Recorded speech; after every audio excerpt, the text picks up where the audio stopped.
안녕하십니까.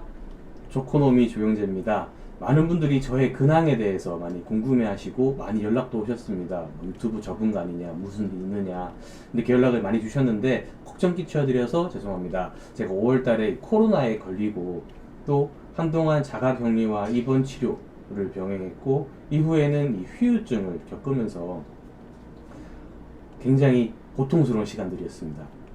그리고 최근에는 직장 문제로 인해서 이사도 오게 되었고요. 그러다 보니 영상을 찍을 시간이 많이 부족했습니다.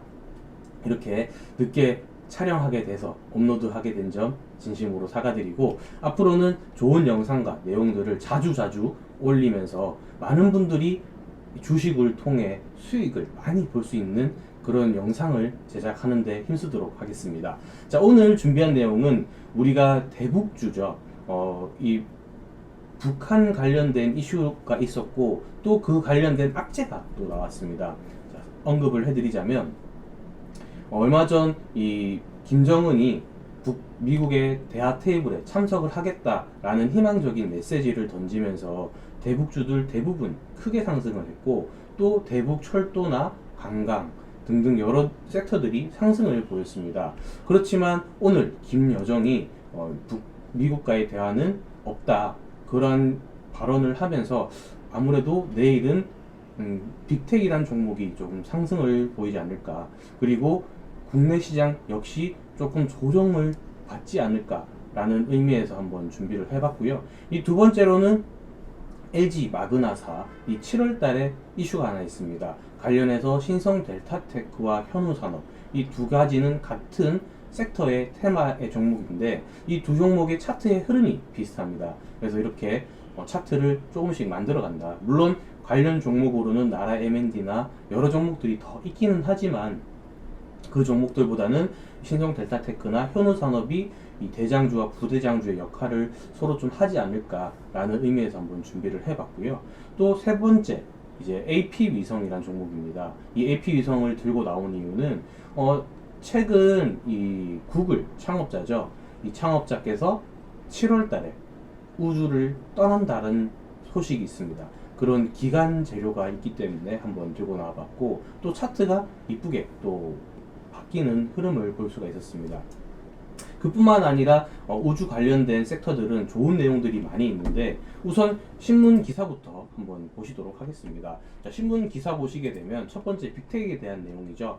김여정이 미국과 이 대화 복귀 요구에 일축을 하고 잘못된 기대라며 그러한 협상에 대해서 반문했습니다. 자, 그렇기 때문에 사실 우리가 이제 봤을 때 대북주에 관련된 악재는 이러한 김여정이나 김정은의 말 한마디로 인해서 상승과 하락을 오고 갈 수 있는 굉장히 좀 어려운 테마다. 그렇기 때문에 항상 리스크 관리는 해야 되고 수익은 줄 때 챙겨야 된다는 겁니다. 잠시 이후에 차트 보시면서 설명을 마저 드리도록 하겠습니다. 자, 그리고 두 번째 준비한 이슈 바로 LG전자와 LG마그나 이 출범을 앞두고 막바지 준비에 분주하는 모습인데, 관련 내용에 따르면 7월 1일입니다. 7월 1일 날 이 LG마그나사 이 파워트레인 출범을 앞두고 있다라는 내용이죠. 그렇기 때문에 6월 얼마 남지 않았고 7월 1일 날은 우리가 대부분의 매도를 해서 이익을 실현을 해야 될 때다. 그런데 지금은 들어가기가 좀 좋은 상황인 것 같다라는 차트의 흐름도 있고 이런 기간 재료에 대한 이슈도 있기 때문에 한번 들고 와봤고요. 또 세 번째, AP위성에 대한 내용입니다. 이 위성 관련된 내용은 캔코아 에어로스페이스, 하나 에어로스페이스, 비츠로테크, AP위성 여러 종목들이 많이 있는데 그 중에서 AP위성의 매집이 좀 잘 돼 있고 차트적인 부분에서 힘이 좋더라. 그래서 우리가 단기적으로 보기에는 단기 수익적인 관점에서 볼 때는 AP위성이 조금 더 큰 수익을 주지 않을까라는 의미에서 한번 들고 와봤고요. 자, 주스 기사 한번 보시게 되면 7월 20일 이 형제와 함께 여행을 떠날 것이다 라는 내용이 나왔습니다. 7월 20일이 바로 이 AP위성 재료가 소멸되는 날이기 때문에 우리가 전략 이익 실현 또는 리스크 관리를 충분히 해주셔야 된다라는 내용이고요. 자, 이제 차트 한번 넘어가 보도록 하겠습니다. 차트 넘어 보시게 되면 우선 제가 빅텍이란 종목을 먼저 준비를 했습니다. 자, 빅텍 종목 보시게 되면 제가 지우고 다시 드리도록 하겠습니다. 자, 빅텍 종목 보시게 되면 이러한 박스권에 횡보하는 흐름이 나오죠. 그런데 특징적인 이슈는 뭐냐면 이렇게 북한에 대한 이슈가 나올 때마다 한 번씩 들썩들썩 거린다라는 겁니다. 물론 이 북한에 대한 이슈가 크게 나올 때는 당연히 큰 상승과 하락이 병행하지만 그렇지 않을 경우에는 자, 이렇게 보시는 것처럼 윗꼬리가 다소 달린다. 자, 그리고 이러한 빅텍이란 종목은 이 상승과 하락의 갭 차이가 대략 30% 정도 납니다. 그렇게 크지 않은 흐름이기 때문에 우리가 고점에서 물렸다고 하더라도 이 저점에서 추가 매수를 통해서 이러한 평균 매수 단가를 맞출 수 있다. 그러면서 우리가 리스크 관리를 하고 이렇게 한 번씩 대북 관련된 악재가 뜨면 빅텍으로 수익을 내고 호재가 나온다면 아난티나 일신석재 그리고 대아TI 같은 대북 테마를 활용해서 수익을 낼 수가 있다. 그렇게 보시면 될 것 같고요. 자, 그리고 또 하나의 주목하셔야 될 부분은 뭐냐면 지금 보시는 것처럼 7,000원 관련된 종목이지만 거래량이 작진 않다. 하루 1거래량이 대략 120만 주 정도는 되고 또 이러한 종목들이 상승이 나올 때는 대략 800만 주 이상의 거래량이 나오면서 급등하는 흐름도 나오지만 아주 초급등인 상황에서는 5천만 주 정도 이상의 되는 대량의 거래량이 분출이 되면서 이 종목이 상승이 나온다.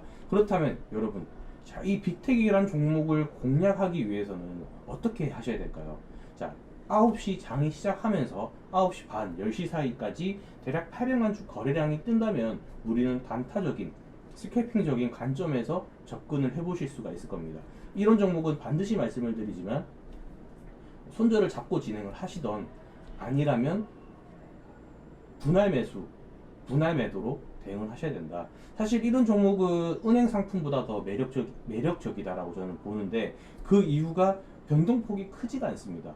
자, 보시게 되면 2020년 7월 8일부터 올해 2021년 6월 22일까지 이러한 움직임이 가격적인 부분에서 크게 움직이지가 않습니다. 그렇기 때문에 이런 상품은 한 번씩 우리한테 큰 수익을 주기 때문에 평상시에도 우리가 분할 매수 관점으로 조금씩 매수를 해보시는 것도 나쁘지 않다. 이렇게 말씀을 드리면서 두 번째 종목인 신성 델타테크와 그리고 현우산업 한번 보도록 하겠습니다.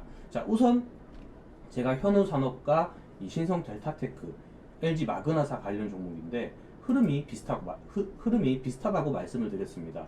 자, 어떤 흐름이 비슷하냐면 지금 과거의 최고점인 13,700원 부근을 현재 돌파를 하고 지지가 나온 흐름입니다. 조금 더 확대를 해보자면 자, 이러한 돌파가 나오면서 이 관련된 가격대가 지지를 받고 있다.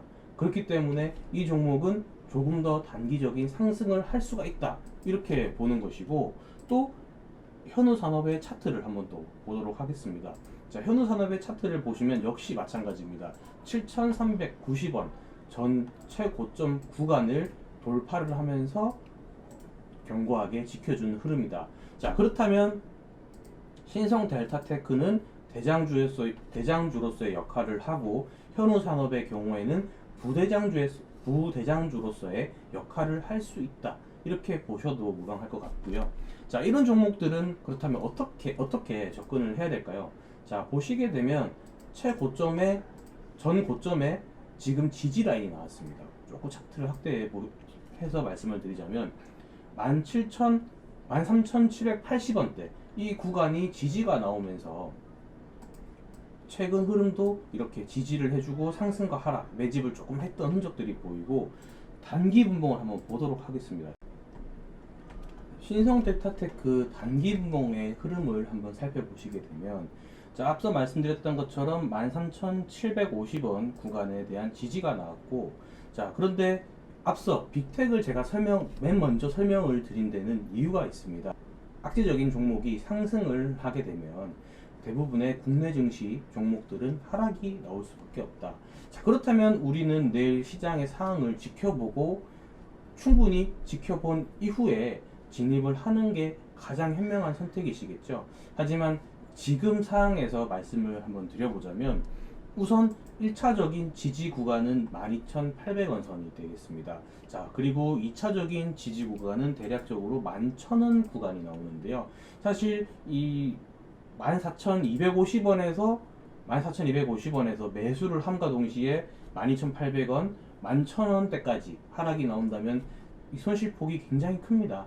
그렇기 때문에 당장 접근을 하시기보다는 일단 12,800원까지 내일 눌림목을 줄지 어떻게 될지에 대한 사항을 변동되는 사항을 지켜보시면서 매수를 하셨으면 좋겠고요. 만약에 이러한 이슈를 받지 못하고 빅텍이라는 종목이 상승을 하지 않으면서 국내 증시가 좋은 흐름이 나온다면 반드시 뭐 시초가에 매수를 해보실 수도 있겠죠. 만약에 그런 상황이라면 저는 12,800원대에 1차 뭐 손절이나 아니면 추가 매수 관점을 볼 건데, 자, 손절이냐 추가 매수냐 이 관점은 단타냐 스윙이냐 중장기냐에 대한 관점에서 달라집니다.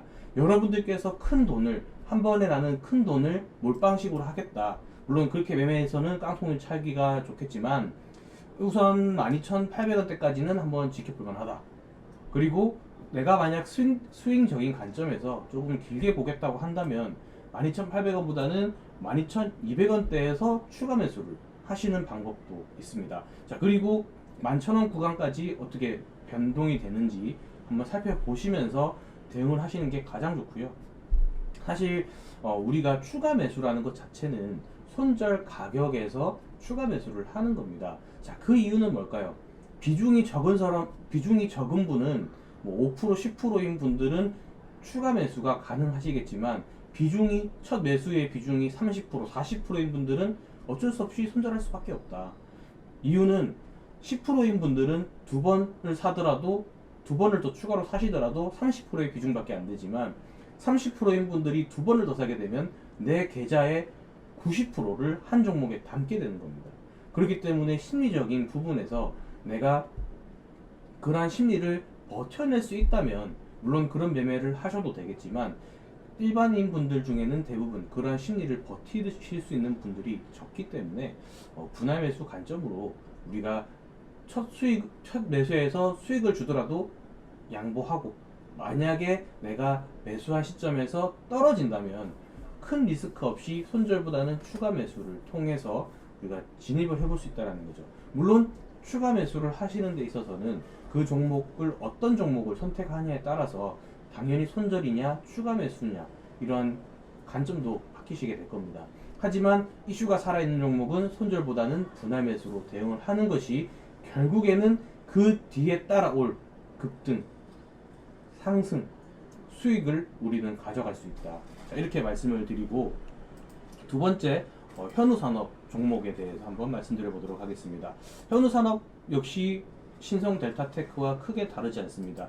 7,400원 이 전 고점, 최고점 구간을 돌파를 하면서 살짝 지지가 나오는 흐름이 나왔지만 이 역시 내일 빅텍이라는 종목이 오르게 되면 하락세가 나올 수 있기 때문에 그 움직임 어디까지 빠지는지 보시면서 접근을 하시길 권해드리고, 만약에 내일 변동 사항이 없다면 시초가에 매수를 하셔서 자, 6,800원대 구간이 1차적인 지지 구간으로 한번 보이고요. 자, 2차적인 지지 구간은 대략 6,200원에서 6,000원대 구간까지 이렇게 보이고 있습니다. 사실 이 하락폭의 경우에는 신성델타테크보다는 현우산업이 가장 좀 견고하게 움직이는 흐름이지만 일단 1차적으로 신성델타테크를 제가 대장주라고 보는 이유는 전 고점을 강하게 돌파를 하고 지지가 나오는 흐름이 나왔기 때문입니다. 자, 현우산업의 경우에도 이러한 단기 분봉의 흐름을 보시게 되면 매집이 좀 잘 돼 있다. 자, 우리가 얘기하는 매수보다 매도가 적다. 즉, 판 물량보다 사놓은 물량들이 더 많이 있다라는 겁니다. 자, 보시게 되면 과거에도 이런 매집의 흔적들을 보이면서 주가는 상승과 하락에 힘이 나왔죠. 잠시만요. 롯데주로 바뀌었네요. 현우산업 다시 돌아가고, 자, 하락 상승과 지지의 흐름이 나왔죠. 자, 이렇게 행보를 하는 과정에서 보시게 되면 거래량이 전무후무하다. 굉장히 많이 작습니다. 자, 그런데 이러한 거래량을 이 구간을 확대를 해 보시게 되면, 자, 이 구간만 확대해서 보시게 되면 거래량이 또 작은 것은 아닙니다. 그렇지만 앞전에 대량의 거래량이 나와주면서 이 거래량의 왜곡 현상이 보이는 것이죠. 그렇기 때문에 이런 종목은 우리가 매집이 잘 돼 있다라고 표현을 할 수 있고, 또 30분봉, 이 30분봉에서 140만 주 이상의 거래량만 분출되어 준다면 주가는 큰 폭으로 상승할 확률이 높다. 그렇기 때문에 역시 이슈가 살아있는 종목은 손절보다는 분할 매수로 우리가 단타보다는 7월 1일까지 스윙적인 관점에서 한번 보시면 좋겠다. 이렇게 말씀을 드리고 두 종목 마치도록 하겠습니다. 자, 마지막으로 AP위성입니다. AP위성 일봉의 차트 한번 보시게 되면요, 일봉 차트 흐름 보시게 되면 우리는 이 구간을 조금 집중해 줄 필요가 있습니다. 자, 어떤 구간이냐면 바로 이 구간이죠. 자, 이 구간을 보시게 되면, 자, 과거 상승했을 때 캔들을 네모칸으로 우리가 표시를 해 보게 되면, 자, 최근의 흐름은 동그라미로 한번 표시를 해 보도록 하겠습니다.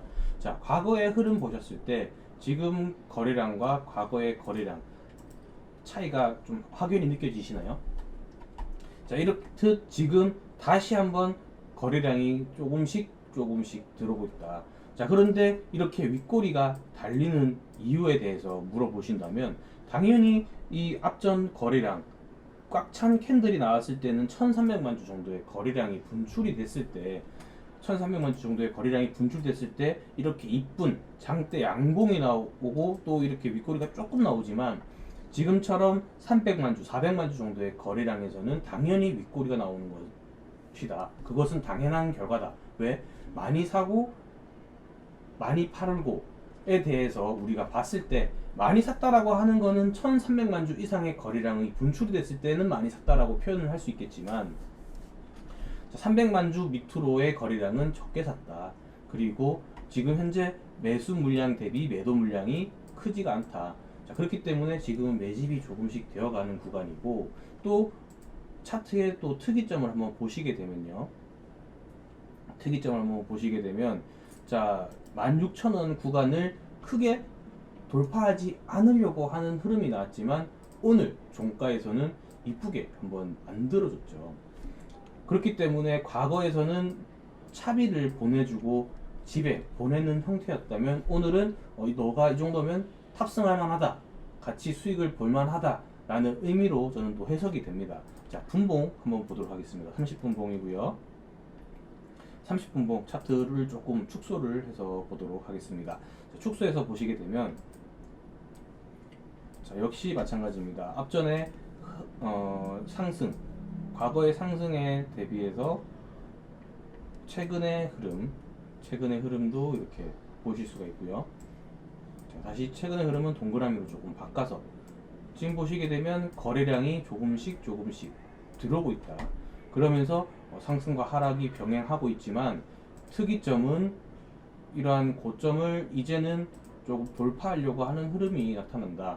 자, 이렇게 보시게 되면 오늘 윗꼬리 달고 빠졌던 주가가 다시 이쁘게 날아 올렸다. 그렇기 때문에 이런 종목은 우리가 분할 매수 관점으로 접근하기 참 좋다. 자, 그렇다면 14,000원 구간이 일단 1차적인 지지 구간으로 보이고요. 또 이 종목은 손절 가격이 12,000원 정도 나오고 있습니다. 자, 이렇듯 이런 종목들은 단기로 보셔도 좋고, 또 7월 20일까지 스윙적인 관점으로 보셔도 굉장히 매력적인 종목이죠. 우리가 이런 종목들은 어떻게 접근을 하고 어떤 관점에서 살펴보느냐에 따라서 이 종목은 손절을 할 수도 있고 추가 매수를 하실 수도 있습니다. 하지만 대부분 이슈가 살아있는 종목들은 저는 분할 매수로 접근을 해보시길 권해드리고, 물론 시간적인 부분에서 지루하실 수는 있겠습니다. 그렇지만 이렇게 뉴스가 확실한 섹터에서는 우리가 조금 장기적인 접근을 해보셨으면 좋겠다. 이렇게 말씀을 드리면서 오랜만에 영상 이렇게 촬영을 해봤습니다. 자, 회원님들, 시청자님들 건강관리 잘 하시고 코로나 조심 꼭 하시고요. 백신 접종 잘 하셔서 우리가 건강하면 또 돈은 벌 수 있습니다. 자, 오늘 영상 여기서 마감하도록 하겠습니다. 시청해 주셔서 감사합니다.